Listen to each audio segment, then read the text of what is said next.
Good morning दोस्तों, हम उठ चुके हैं आज दूसरे दिन। उसके बाद हम ये को दिखाएंगे।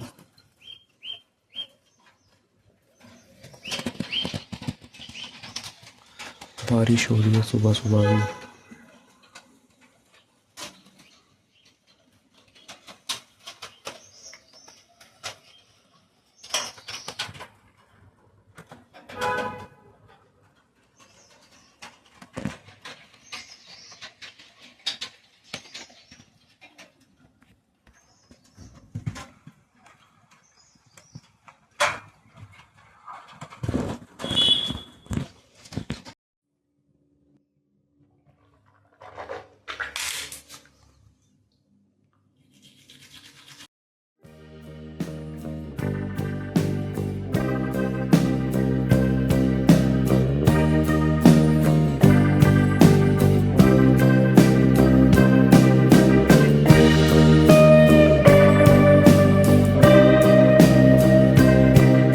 तो दोस्तों हम हो चुके हैं रेडी ना धो के। अब निकलते हैं कुछ ब्रेकफास्ट करने के लिए नीचे, फिर निकलेंगे हम सीधा देहरादून। ये ट्रिप बस आज तक सुबह तक थी।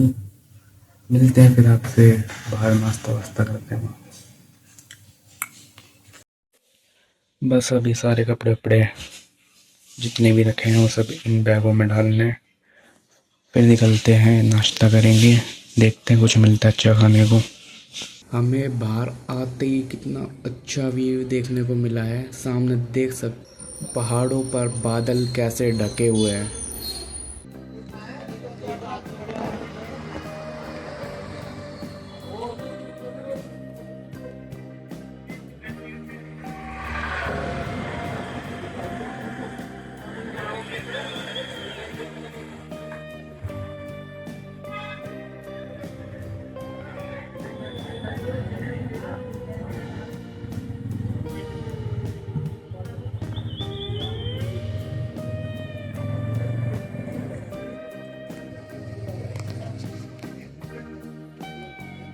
पहली बार हमने ऐसा व्यू देखा।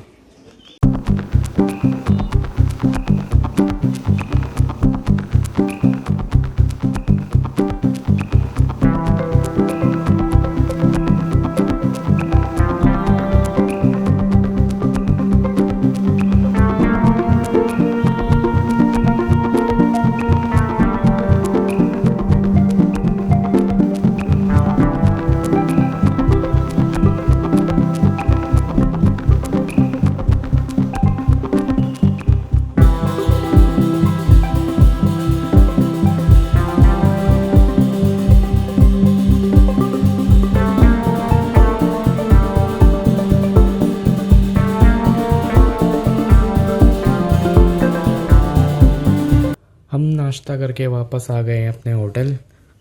सामने व्यू देख सकते हो कितना अच्छा नज़र आ रहा है। हमने नाश्ते में आलू के पराठे और चाय पी थी। अब हमने प्लान करा है सीधा मसूरी से देहरादून टपकेश्वर महादेव मंदिर के दर्शन करेंगे।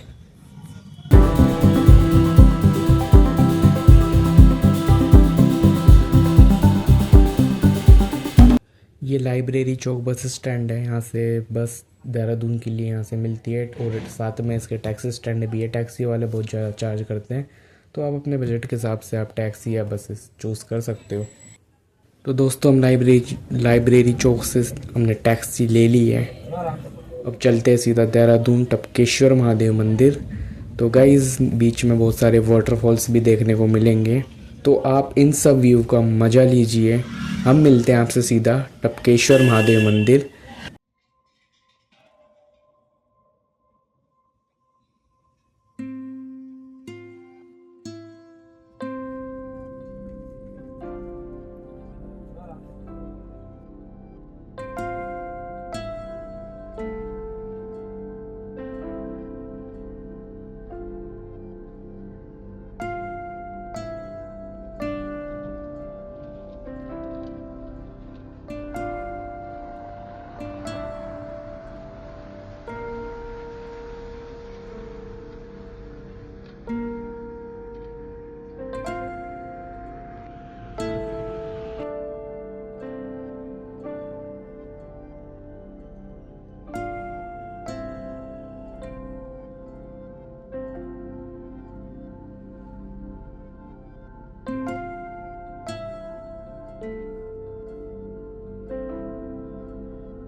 टपकेश्वर महादेव मंदिर उत्तराखंड की राजधानी देहरादून में स्थित एक प्राचीन और पवित्र गुफा मंदिर है जो भगवान शिव को समर्पित है।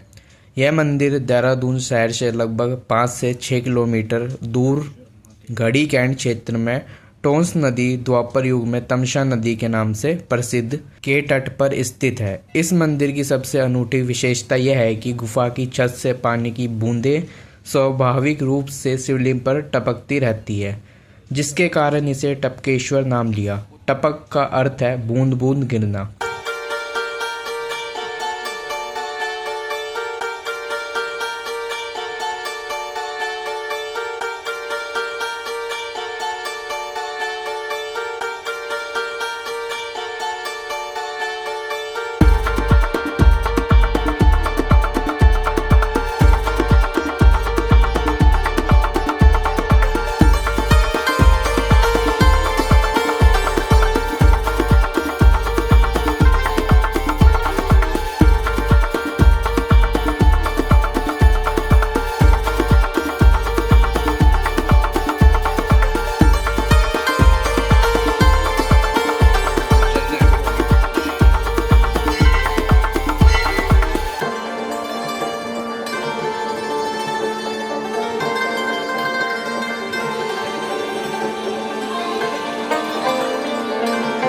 यह मंदिर न केवल धार्मिक महत्व रखता है बल्कि इसकी प्राकृतिक सुंदरता और महाभारत काल से जुड़ा इतिहास इसे और भी विशेष बनाता है। टपकेश्वर महादेव मंदिर का इतिहास लगभग 6000 साल पुराना माना जाता है और इसे महाभारत काल से जोड़ा जाता है। यह मंदिर एक प्राकृतिक गुफा में स्थित है जिसमें 2 स्वयंभू शिवलिंग है। ऐसा माना जाता है कि यह शिवलिंग स्वयं प्रकट हुए हैं, न कि किसी मानव द्वारा स्थापित किए गए। मंदिर का उल्लेख स्कंद पुराण के केदार खंड में भी मिलता है, जो इसकी प्राचीनता को और पुष्ट करता है। इस मंदिर का सबसे महत्वपूर्ण ऐतिहासिक और पौराणिक संबंध गुरु द्रोणाचार्य और उनके पुत्र अश्वत्थामा से है।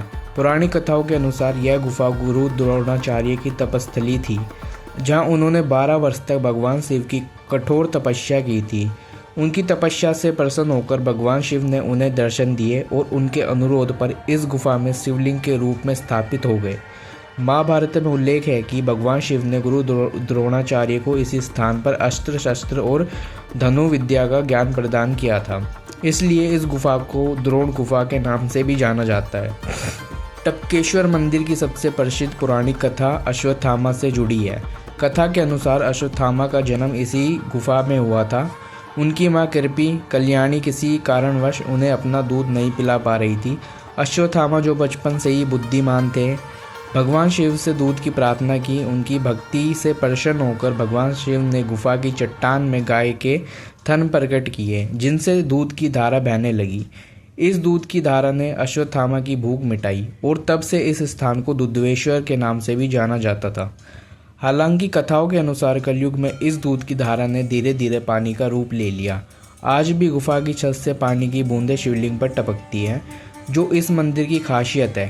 यह रहस्यमयी जलधारा आज तक वैज्ञानिकों के लिए भी एक पहेली बनी हुई है, क्योंकि यह पानी कहाँ से आता है इसका कोई स्पष्ट स्रोत नहीं मिला है।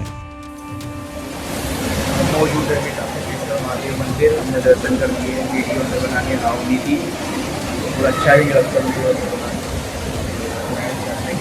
थोड़ा दूर है, पास ना जाए, बच्चे जो बच्चे रह रहे वो सब आप ना करें, बच्चे जरूर ना सकते हैं।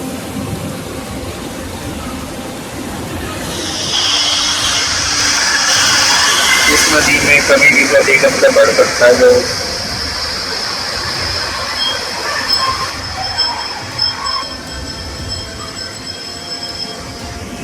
टपकेश्वर महादेव मंदिर की वास्तुकला प्रकृति और मानव निर्मित संरचना का एक अनूठा संगम है। यह मंदिर दो पहाड़ियों के बीच और टोंस नदी के तट पर स्थित है। मुख्य गर्भगृह एक प्राकृतिक गुफा के अंदर है, जहाँ शिवलिंग स्थापित है। गुफा की छत से पानी की बूंदें लगातार शिवलिंग पर गिरती रहती है, जो इसे एक प्राकृतिक जलाभिषेक का रूप देता है। मंदिर का प्रवेश द्वार तक पहुंचने के लिए लगभग 100 से 125 सीढ़ियाँ उतरनी पड़ती है और यह गुफा चारों ओर घने जंगलों से घिरी हुई है।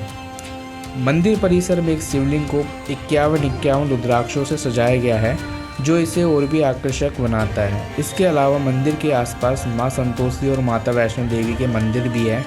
वैष्णो देवी मंदिर की संरचना कटरा के वैष्णो देवी मंदिर की तरह बनाई गई है, जिसमें मां लक्ष्मी, मां सरस्वती और मां काली पिंडी रूप में विराजमान है। मंदिर में एक विशाल नदी बैल की मूर्ति भी है, जिसके कान में भक्त अपनी मनोकामना मांगते हैं। टपकेश्वर महादेव मंदिर का धार्मिक महत्व अत्यधिक है। ऐसा माना जाता है कि इस मंदिर में सच्चे मन से प्रार्थना करने वाले भक्तों की सभी मनोकामनाएं पूरी होती है।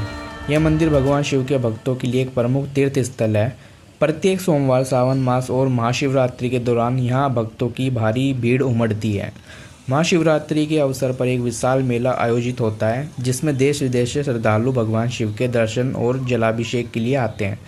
मंदिर में रोजाना सुबह और शाम 7 बजे आरती होती है और पूर्णिमा के दिन भगवान शिव को दुधेश्वर के रूप में सजाया जाता है। सावन के महीने में जल चढ़ाने की मान्यता विशेष रूप से प्रचलित है, क्योंकि ऐसा माना जाता है कि इस दौरान भगवान शिव सभी भक्तों की इच्छाएं पूरी करते हैं।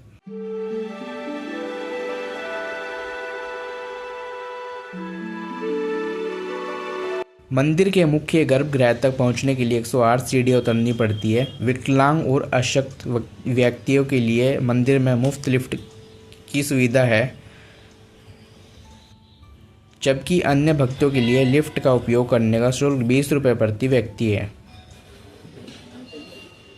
टपकेश्वर महादेव मंदिर देहरादून का एक ऐसा तीर्थ स्थल है जो धार्मिक और ऐतिहासिक महत्व के साथ साथ प्राकृतिक सौंदर्य का भी प्रतीक है। जय बजरंगबली। इसकी महाभारत काल से जुड़ी कथाएं, स्वयंभू शिवलिंग और गुफा से टपकने वाली जलधारा इसे एक अनूठा और चमत्कारी स्थल बनाती है। यह मंदिर न केवल भक्तों के लिए बल्कि प्रकृति प्रेमी और पर्यटकों के लिए भी एक आकर्षण का केंद्र है। यदि आप देहरादून की यात्रा कर रहे हैं तो टपकेश्वर महादेव मंदिर के दर्शन अवश्य करें, जो आपके जीवन का एक यादगार अनुभव बन सकता है। दोस्तों, इस नदी में बिल्कुल ना जाएं। जैसे ये बच्चे इसमें नहाते दिख रहे हैं, थोड़ी सी भी लापरवाही इनकी जान ले सकता है। इसमें बोर्ड भी लगाए गए हैं कि इस नदी का जल स्तर एकदम से बढ़ जाता है, तो जिसे एकदम से बढ़ेगा तो कोई कंट्रोल नहीं कर पाता, जिसके कारण लोग बह जाते पानी में। इसलिए अपनी सावधानी ज़रूर बरतें। बारिश के मौसम में खासकर इस नदी में ना जाएं। आप वीडियो में देख सकते हो जल कितनी तेज़ रफ्तार से ऊपर से बहता आ रहा है।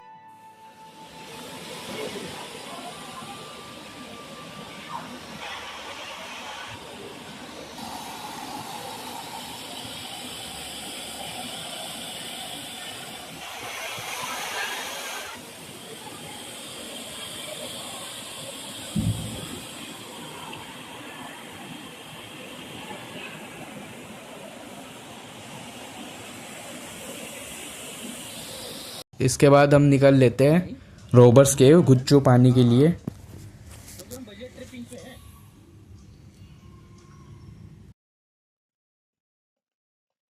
यह वाला रास्ता रोबर्स केव के लिए जाता है। हमें रास्ते में एक अंकल मिले, उन्होंने बताया कि इस रास्ते से नज़ारा लेपर्ड भी आ सकते हैं। ये साइड में घना जंगल है, तो इन अंकल ने हमें रोबर्स केव तक हमें छोड़ा। यह 2 रास्ते हैं, ये ट्रैकिंग करके आप पैदल इस रास्ते से जा सकते हैं। दूसरा रास्ता ऊपर से है जहाँ से व्हीकल्स जाते हैं। इधर लेपर्ड ही होगा टेंशन जी, लेपर्ड ही होगा इधर। हाँ हाँ, अच्छा तो फिर तो कैसे डर नहीं लगता आपको? नहीं, वो तुरंत नहीं आएगा ना, कभी कभी ऐसा। देख लो। आप भी वहीं जा रहे हो? हाँ, इधर नीचे जा रहे हैं। हाँ फिर तो ठीक है, आ जाओ। हाँ, किधर गए आप लोग? नया है क्या? हाँ, दिल्ली से अंकल घूमने। अच्छा, घूमने के लिए आया? हाँ, ये क्षेत्र में आया ना? हाँ, दिल्ली से आया जी। ठीक है, इधर नजदीक है, अभी पहले वहाँ गए थे टपकेश्वर महादेव। अच्छा, फिर वहाँ से सोचा इधर। तो जी गाइस, हम जा रहे हैं रोवर्स के गुच्चू पानी, जिसका ये रूट पड़ता है पैदल जाने का। एक रास्ता ऊपर से है, तो हमने प्लान करा है कि पैदल जाने का ही। लेकिन जैसे ही हम गुच्चू पानी पहुंचते हैं, हमें दिखता है कि पानी का बहाव बहुत तेज़ है और रोवर्स केव बंद है।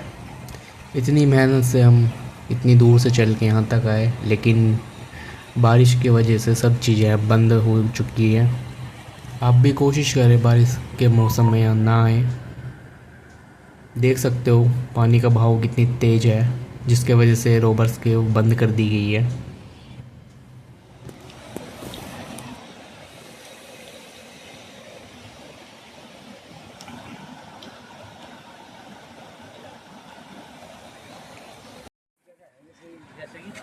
जैसे गुच्चू पानी हो गया, ये टपकेश्वर मंदिर, ये एक हो गया बुद्धा टेम्पल, एक जू हो गया, शायद धारा हो गया। इसमें जितनी भी जगह घूमना उस हिसाब से। तो ये सारी घूमनी हो तो कितने रुपए? 2500 रुपये। पूरे को घूम भी नहीं पाओगे, रात हो जाएगी। हाँ, सीधी बात ही होगी। सही बात है।